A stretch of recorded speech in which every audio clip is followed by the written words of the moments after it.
Dahil sa 2,000, nakapag-Japan ako. Sino naman maniniwala sa kwento kong yon? 2,000, makakapag-Japan na? Pero bago niya na ipapakita ko muna yung wallet ko na sobrang dami ng pinagdaanan sa hirap at ginhawa kasama ko yan. So sahod namin today kaya pinaghiwa-hiwalay ko na nga yung mga kailangan bayadan, yung mga kailangan ipunin, at syempre yung kailangan ipadala. Yung allowance ko 50-50 na.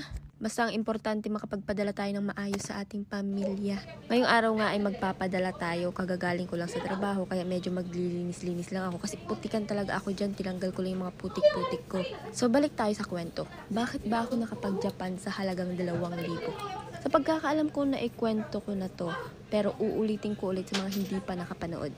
Natatandaan ko noon, grupo sila sa isang van tapos papunta sila sa Manila para mag-apply sa agency namin, yung MRDC nga, or Multi Resources Development Corporation.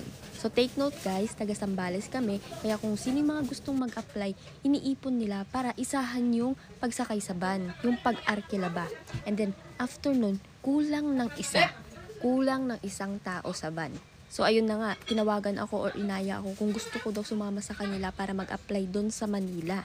That time, wala akong pera. Meron lang akong passport, meron lang akong resume at kung ano-anong requirements. So ayun guys, gabing-gabi tumawag ako sa kapatid ko. Sabi ko, be, pahiramin mo ako ng pera, mag-a-apply na ako. Malakas na yung kutob ko kaya kahit gabing-gabi pinadalhan din ako ng kapatid ko. Yung araw na yung pinadalhan ako ng 2,000 ng kapatid ko. 1,000 pambayad sa van, papunta at pabalik na yun. At yung 1,000 allowance ko. At yun na nga, natanggap ako. So dati ako lang yung pinapadalhan, ngayon ako naman yung magpapadala. Kaya andito tayo ngayon. Gamit ko ngayon ang GRF card or Japan Remit Finance card na sobrang daling gamitin. Makakasigurado ka na darating on time ang ipinadala mong pera dahil sa mga masisipag, reliable at maaasahang staff nila.